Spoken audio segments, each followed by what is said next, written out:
Madame, Monsieur, bon après-midi. Mardi 21 juillet 2020. Bienvenue aux 12h. Good afternoon, Diane Gassa. Good afternoon, Martin Weldengue. You begin with the headlines.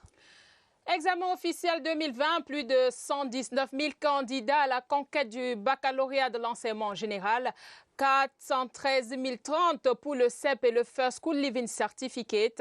Les échos du déroulement des examens à travers le pays et profil de quelques candidats qui passent le premier examen de leur vie à suivre. Préparation du budget de l'État pour l'exercice 2021. Les acteurs sont en conclave pour 2 jours au Palais des Congrès de Yaoundé.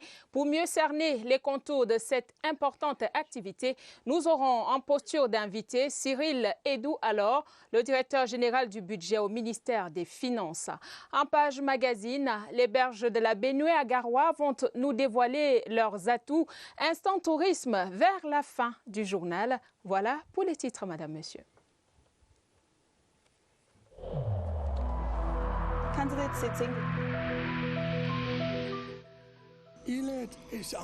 Each of us must comply with the measures that have been taken.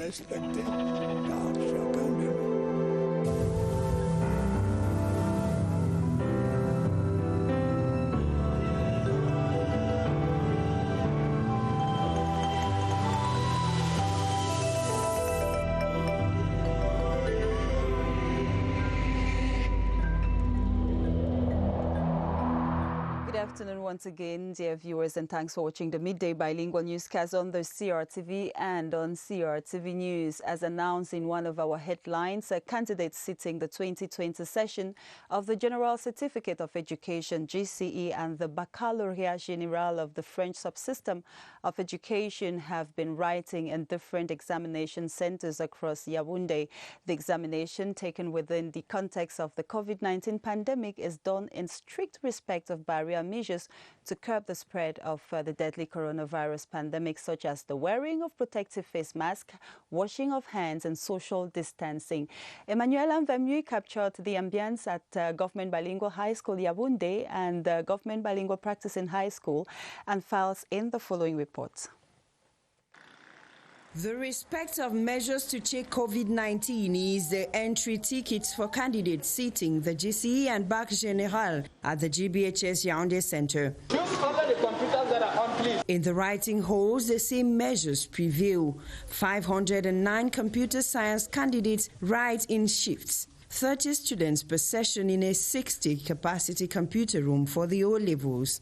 No disturbance. Make sure you respect the measures of distance social. 877 back candidates spread out in 24 halls are writing littérature or culture générale. The takeoff seems smooth. At 15 minutes past 8, candidates have all been in their classes and the main gate was locked up. We are observing them take the exams. A class which used to take 60 now contains 24, and you can imagine that is candidate is quite apart from the other. At the Government Bilingual Practicing High School Yaoundé, the measures are the same. The administration is on the lookout for a hitch-free exercise. Students spread out take their examinations in all serenity. And so shall it be for the next weeks till the 2020 session of official examinations in Cameroon is over. And it's the same scenario in the southwest region of Cameroon, where the First School Living Certificate examination has also started in that part of the country in absolute calm and serenity.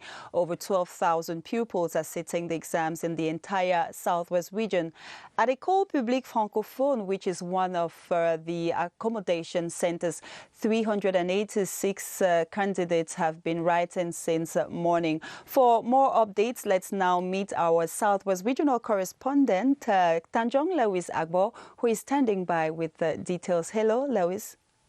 Good morning, Yaoundé, and welcome to the foot of Mount Fako here in Buea. We are at École Publique Francophone, where it's one of the centers hosting pupils writing the first school living certificate and certificate d'études primaires. And just to mention that with strict measures put in place to curb the spread of the coronavirus, over 12,000 pupils are sitting the first school living certificate and certificate d'études primaires. That is over 386 with 5 absences in this particular center.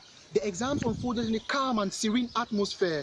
Officials of basic education say there are no major challenges insofar as this written part of the examination is concerned. And to mention that with some challenges of pupils finding their centers, invigilators present and ensuring that these pupils write under typical examination condition.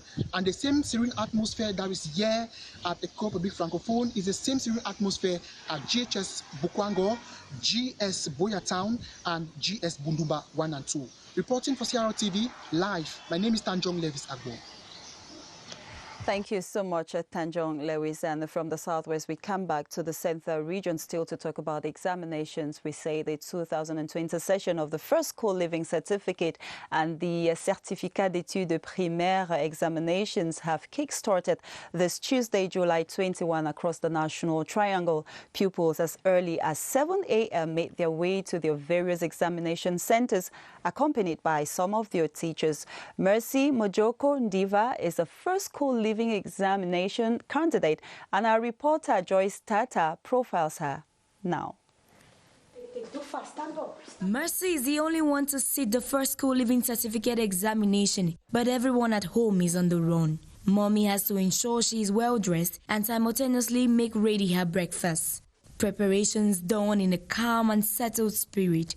From the results I've been getting from the school, I know that they are ready for the exams. I'm very, very convinced that everything will be okay. When schools were suspended as a result of the COVID-19, it really disturbed her for the time that she was in the house. Thank God when schools reopened, she was able to go back to school. And her results for the common entrance were actually wonderful. So I'm quite confident she's going to make it. I'm an excited parent. After her meal, Mercy gives a listening ear to some advice from her parents, which further boosts her morals. I'm very excited to write this. So I'm sure of passing because I've really been taking my time on my studies throughout this whole week. So I'm very sure I'm going to pass this exam. She walks to her school to join her classmates before they all head to their examination center in the Damas neighborhood in Yaoundé. After candidates to sit the final evaluation to wrap up basic education are briefed on best practices during the exams, Mercy finally situates her classroom, takes her seat, and at 8 a.m., the race to college begins. Et on va dire bonne chance à Mercy et à tous ses petits camarades. Madame, Monsieur, vous regardez le 12h sur la CRTV. Merci d'être avec nous. Top départ ce mardi pour les épreuves écrites du baccalauréat de l'enseignement général et la suite des épreuves pratiques du DCI. Dans un contexte marqué par la pandémie du Covid-19, les mesures barrières anti-Covid sont de mise. Aucun expert n'est laissé au hasard à l'entrée comme dans les salles de classe. Voici un aperçu de tout cela dans quelques centre d'examen visité par notre reporter Sidoine Moncam. Réussir à ne pas contracter le Covid-19, une épreuve supplémentaire pour ces candidats au baccalauréat général et au DCI O-Level session 2020. Au top départ, ce mardi matin, il fallait se plier aux exigences des mesures barrières. Il y a 24 élèves par salle de composition. À l'entrée du portail, la température des candidats est prise à travers les thermoflash. Les enfants sont soumis au lavage de mains. Et devant les salles de classe, il y a les kits de lavement. Le lycée bilingue de Yaoundé est l'un des centres qui accueille à la fois les candidats au baccalauréat et au DCI O-Level. C'est un système de 24 candidats par salle de composition pour les 877 candidats recensés au baccalauréat. Même dispositif pour les 509 candidats au DCI inscrits ici. Il y a des surveillants par salle de composition. Les consignes ont été données aux candidats et aux surveillants. Et chaque candidat reste sur son banc avec tous ses effets. Les candidats au DCI rendus au deuxième jour de composition sont face à l'épreuve pratique de computer science. Dans une salle de 60 ordinateurs, seuls 30 candidats sont admis. Pour ceux des baccalauréats, les épreuves de littérature et langue française constituent cette première journée. C'est un tableau quasi identique au lycée bilingue d'application de Yaoundé et dans les autres centres d'examen visités. Tous conjuguent le même effort, réussir le pari des examens 2020 sans Covid-19. À situation particulière, disposition particulière, le port du masque et la prise de température sont inévitables avant l'entrée dans chaque salle d'examen. Ce rituel inédit a été respecté dans les différents sous-centres d'examen de 7 arrondissements que compte la ville de Yaoundé, comme nous le dit Aboubakar Abo dans le reportage qui va suivre. C'est une session que l'histoire n'oubliera pas. Les finissants du secondaire encore moins. Au seuil de l'université, les candidats au baccalauréat de cette année affrontent 2 examens. Le premier aux portes de leurs salles respectives. Là, les encadreurs les font passer le test du thermoflash et le check-up du masque. Approchez s'il vous plaît. Babena Karine. Oui, allez-y, on vous envoie le chef de salle tout à l'heure. La réussite à cette première évaluation est un passe-droit pour la salle d'examen où chacun devant son destin écrira la suite de son histoire. Et comme à dessein, pour le buffet des épreuves, la philosophie et la littérature servent d'entrée dans les séries littéraires et scientifiques. La mise en bouche dure 4 heures avant de rendre le premier tablier. Passé cette épreuve inaugurale, le moral est à son plus haut niveau. La confiance règne, parée pour la suite. Le Covid-19 est d'ores et déjà éliminé. Les candidats au bac ont jusqu'à vendredi pour mériter leur place dans le monde des COPS. À Douala, dans le littoral, comme partout ailleurs à travers le pays, les candidats au CEP et au First School Living Certificate affrontent les épreuves depuis ce matin. Le littoral compte près de 77 000 candidats attendus dans les 2 sous-systèmes. En dépit de la pluie de ce matin, les examens ont bien débuté. Comme nous le dit Napoléon Bonaparte Besson, que nous retrouvons à Douala. Napoléon, bonjour. Bonjour Mbaladeu, 50 022 candidats sont attendus ici dans la région du littoral en ce qui concerne le CEP, le certificat d'études primaires, contre 27 291 en ce qui concerne les candidats au First School Living Certificate. Ici, depuis ce matin, il s'est abattu une légère pluie, mais malgré tout cela, de nombreux candidats ont répondu à l'appel. Nous sommes actuellement dans l'arrondissement de Douala 2e où un sous-centre a été délocalisé en ce qui concerne bien évidemment cet examen. Nous sommes en compagnie de l'inspecteur d'arrondissement de l'éducation de base dans la ville de Douala, Douala 2e notamment, Odine Ndoka. Bonjour. Bonjour. Alors on sait que le plus souvent les examens se déroulent dans les établissements publics. Pourquoi le choix de cet établissement privé? Oui, nous avons simplement choisi cet établissement scolaire parce que nous voulions mettre en pratique les instructions du gouvernement en ce qui concerne le respect des mesures barrières et notamment la distanciation sociale. C'est un peu tout ce qu'on pourrait vous dire jusqu'ici. Le délégué régional de l'éducation de base, Yvette Mpessa, qui se trouve actuellement à Bomono Bambengue pour s'enquérir de l'effectivité de ce lancement des examens officiels. Le protocole sanitaire en ce qui concerne le coronavirus a été respecté ici dans tous les établissements que nous avons parcourus, précisément dans cet établissement privé qui a été sollicité peut-être pour la bonne cause, comme vous l'avez appris de l'inspecteur. En direct de Douala 2e, Napoléon Bonaparte Besson pour la CIATV.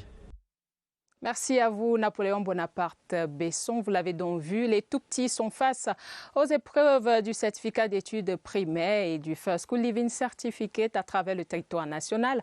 Un moment important pour ces candidats qui composent pour obtenir le tout premier diplôme de leur vie, mais également pour les parents. Notre reporter Marlise Enouambarga Oumou a suivi du réveil à la salle d'examen la petite Christine Okono, 9 ans. Son reportage. C'est le jour J. Chez les Okono, la maman s'est levée la première et a réveillé la petite Pénoël qui n'a presque pas fermé l'œil de la nuit. Pénoël, tu composes aujourd'hui, le CEP va commencer. Notre candidate de 9 ans n'a jamais reçu autant d'attention comme ce jour de la part de ses proches. Normal, l'on parle là d'un examen qui conduira à l'obtention de son tout premier diplôme. Je suis prête pour aller composer. Je n'ai pas peur. Comme j'ai réussi le concours, c'est comme ça que je veux aussi réussir les CEPSI. Bam! Malgré son optimisme, sa mère et tout le reste de la maisonnée ne cessent de lui prodiguer des conseils. Tu as bien composé, bien pour nous. Merci, Vanessa. N'aie pas peur. Ça n'a pas été facile pour moi parce que avec cette histoire de corona, il fallait qu'elle fasse les cours à la télé, il fallait qu'elle aille à l'école et le petit déjeuner tous les jours, le transport. Je suis sûre qu'au jour d'aujourd'hui, elle aura son CEP comme elle a eu son concours. Elle est prête, elle est vraiment prête. À chaque instant, l'on se rassure que le paquet minimum est prêt et que les autres pièces importantes sont en bonne place. Une tasse de lait pour la forme et hop, 6h30, c'est l'heure de partir. Bye. Bye. Bonne chance, hein? Au centre d'examen, pas de stress, entouré des responsables de son école, enseignants, parents et camarades, Pénoël retrouve en toute sérénité sa classe, son banc et peut déjà s'installer. Ça y est, fini les jeux, il faut plus de concentration. Les choses sérieuses ont commencé. Bonne chance à la petite Pénoël et à tous ses petits camarades. On cap à présent sur la région du Sud pour faire le point du démarrage des épreuves écrites de l'examen baccalauréat de l'enseignement général, du CEP et du First School Living Certificate. Et elle nous attend là-bas. C'est Rose Olinga pour faire le point. Bonjour Rose. Bonjour à vous en studio, nous sommes au sous-centre du lycée bilingue d'Ebolova pour le baccalauréat de l'enseignement secondaire général. Alors depuis ce début de matinée, ce sous-centre accueille les candidats au baccalauréat série bilingue et ils sont donc confrontés à l'épreuve de Oral Communication. Nous allons donc vers l'un de ces candidats parce que ce sous-centre compte 49 candidats à ces épreuves-là. Nous allons donc vers l'une des candidates. Bonjour. Bonjour. Un peu de bilinguisme oblige. How was examination today? Today examination for me was easy and better and honorable. Quelles ont été les questions qui vous ont été posées? The question that the teacher asked me is talk about the future jobs, and I asked him that I want to be a teacher tomorrow for encourage students to develop your country, to make him great woman and man of tomorrow. Rappelons que Atangana est élève au lycée classique et moderne d'Ebolova et qu'elle est habituellement d'expression francophone et donc c'est bien prêté au jeu du bilinguisme. Alors demain, les épreuves continuent donc pour ces élèves-là avec les épreuves de littérature et langue et physical training. En termes de mesures barrières, chaque élève est muni d'un masque et à l'entrée de ce sous-centre, lavage des mains et prise de température oblige. Le lycée bilingue d'Ebolova fait aussi office de centre du DCE Ordinary Level pour lequel 59 élèves concourent depuis ce début de matinée. Ils sont donc confrontés à l'épreuve de Practical Sciences, épreuve pratique. En direct d'Ebolova, Rose Olinga, CRTV. Thank you, Rose.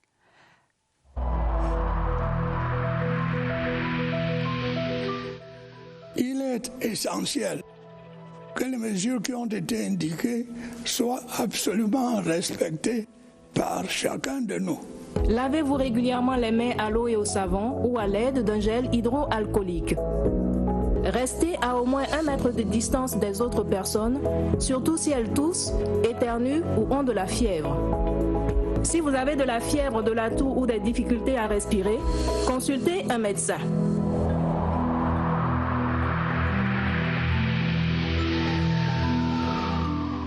Thanks for watching the Midday Bilingual Newscast on the CRTV. On to something else now. Officials charged with drafting the state budget are meeting at the Yaoundé Conference Center in a two-day seminar jointly organized by the Ministry of Finance and that of the Economy, Planning and Regional Development.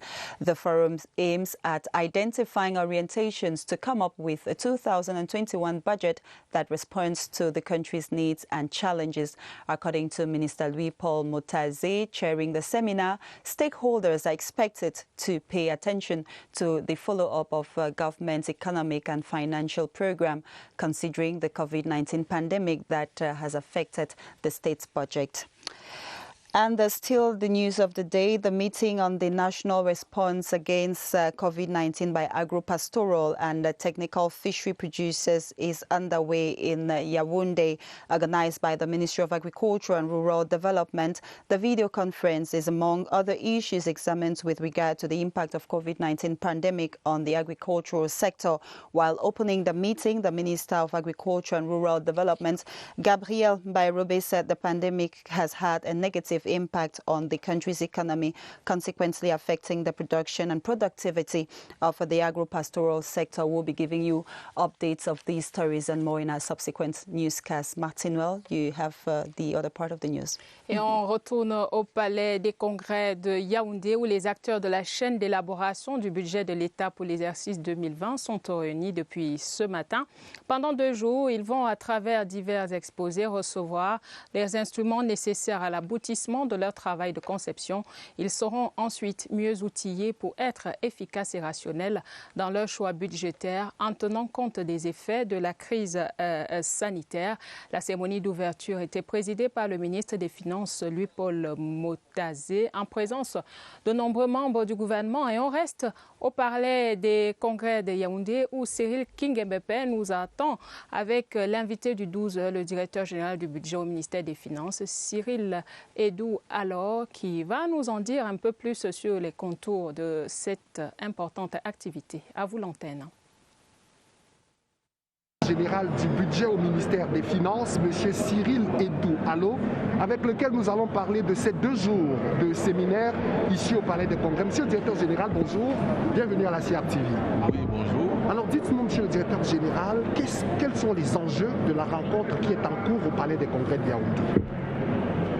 Bon, comme le ministre des Finances l'a dit dans son discours de circonstance, la rencontre de ce jour vise à préparer les équipes pour leur permettre de s'engager étant bien armés dans les différentes étapes de la préparation du projet de loi des finances de l'exercice 2021. Vous savez que la préparation de ce budget intervient dans un contexte de crise sanitaire qui s'est transformée en crise économique mondiale.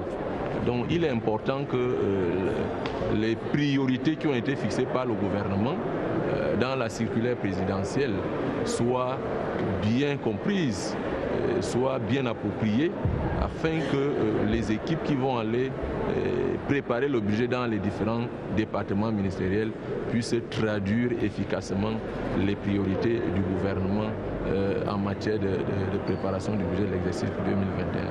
Est-ce qu'on peut parler de quelques-unes des thématiques qui seront donc mises en échange pendant ces 2 jours? Les principales thématiques qui seront abordées sont, premièrement, il faut comprendre le contexte économique et ses implications dans l'économie camerounaise et dans la vie administrative et sociale.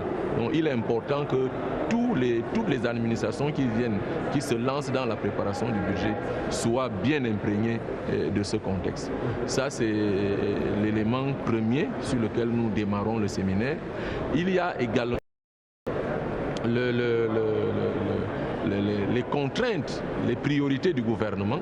on l'a dit, c'est bien entendu la riposte du gouvernement, la riposte contre le Covid, la Covid-19. Il faut que le gouvernement continue à développer les actions pour être à la hauteur de cet important défi. Il y a la reconstruction des régions qui ont été affectées par l'insécurité, l'extrême nord, le nord-ouest et le sud-ouest. Donc c'est également une priorité très importante qu'il faut adresser. Sortons par là, monsieur le directeur général, qu'est-ce que l'on doit retenir des 2 jours? À la fin des 2 jours, qu'est-ce que le Camerounais ordinaire doit retenir? Le budget est préparé, il est en cours pour 2021? Ce que le Camerounais doit retenir, c'est que le gouvernement se prépare à ce que le projet de loi des finances de 2021 soit un projet de budget de bonne qualité et qui réponde aux priorités et aux besoins des populations et qu'il s'organise à cet effet. Merci, monsieur le directeur général du budget. Merci à vous, le studio. And in the Southwest region, an organization known as the African Communication Center for Ethics and Standards aimed at helping journalists improve on their performance has been launched in Buea. Access and its bureau members were presented to the public in a ceremony chaired by the newly elected Southwest Regional President of the United Cities and Councils and Cities of Cameroon. Humble Suzy Monjoa has the rest of that story from CRTV Southwest in Buea. I mean, where journalism would have been now. The non-governmental organization African Communication Center for Ethics and Standards, with acronym ACCESS, aims to create a platform for journalists to work together in improving their output through the exchange of ideas and experiences. It's to see how we can bring journalists together, work together as journalists in partnership to better our conditions. Secondly, is to see how as journalists we can use our profession to impact our society, to impact our context by giving the people the information that can help change their life, that can help change their situation. The initiative has been lauded by journalists in the Southwest region who are also filled with expectations. I was very impressed with this initiative because we know that we live in a journalism terrain where a lot of journalists lack knowledge in key issues. This actually goes a long way to actually influence our reporting. I want to think that it will be a research center and a reference center. And I also want to think that it can keep archives of things that are happening that will help journalists, younger journalists, to improve on their performance on the field. The organization and its bureau members were presented to the public in a ceremony that was chaired by the Southwest Regional President of the United Councils and Cities of Cameroon, Patrick Aboku. Not just Place à présent à la page magazine du 12h de ce mardi, qui est une invite à la découverte, celle des berges de la Benue dans la région du Nord, un espace aménagé qui attire de plus en plus de visiteurs et constitue un lieu d'épanouissement idéal, ce qui permet également de développer le tourisme interne. Allons découvrir ce cadre féerique et reposant avec notre guide Pascal Sclaver-Ndanga. Du sommet du mont des Oliviers à Bouclé dans l'arrondissement de Garoua 3e, les berges de la Benue offrent une vue panoramique imprenable au milieu d'une nature luxuriante. Un cadre agréable et unique pour les visiteurs. Bon endroit pour se distraire, on se dirait à Douala, vers la base, parce que là-bas il y a des endroits comme ça où les gens viennent passer le temps. C'est un endroit attrayant. Comme nous sommes ici au nord en période de chaleur, on profite de la fraîcheur que dégage la Benue. On a un aperçu très bel. C'est notre cribi local ici au nord. En famille, entre amis ou même en couple, c'est l'occasion de profiter de ce petit havre de paix à l'abri de la vie tonitruante de la ville. La proximité avec le fleuve Benue. Le lieu est calme, on se sent bien. C'est un endroit vraiment très propice pour venir en famille, que ce soit en famille, que ce soit avec des amis. calme, reposant. Dans ce décor épuré, où la magie des lieux opère, chaque instant est immortalisé. Tous les réseaux sociaux, je vois mes camarades qui postent les photos seulement. Dans cet endroit, je n'ai jamais essayé. C'est pour cela aujourd'hui je me suis dit non, je vais aussi venir voir comment vraiment est cet endroit. Et c'est vraiment magnifique. En plus de contempler la nature, les visiteurs savourent les spécialités culinaires locales et au-delà. La spécialité camerounaise, surtout nordiste, on a le poulet au dala, la sauce gombo, le foléré. L'aménagement des berges de la Bénoué offre aux populations de la région du Nord un cadre réel d'épanouissement et de loisirs. Merci à vous, Clavers Pascal Ndanga, pour cette belle découverte. On parle au sport et on prend la direction de la région du littoral à Douala, où les clubs de première division de football ont reçu des appuis pour lancer la saison. On va en savoir un peu plus avec nos correspondants de CRTV Littoral à Douala.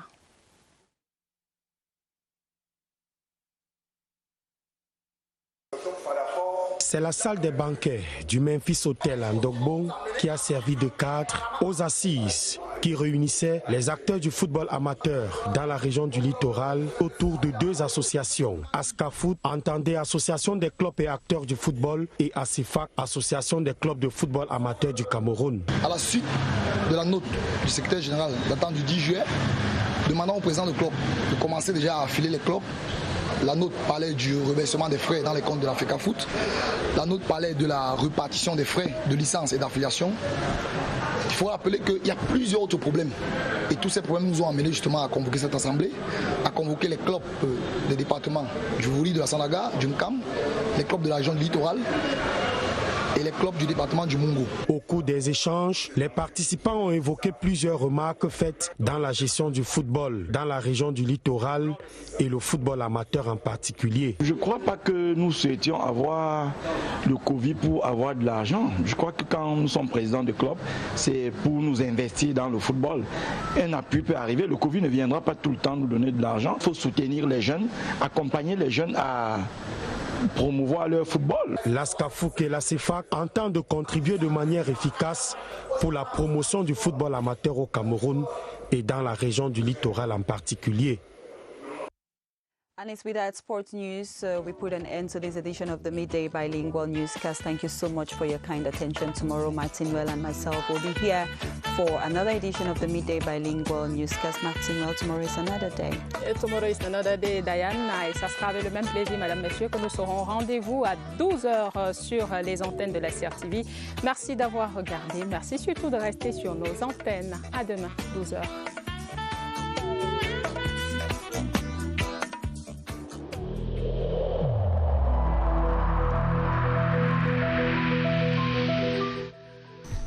The wearing of face masks in public places will be mandatory until further notice.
CRTV News, ici, toute l'info.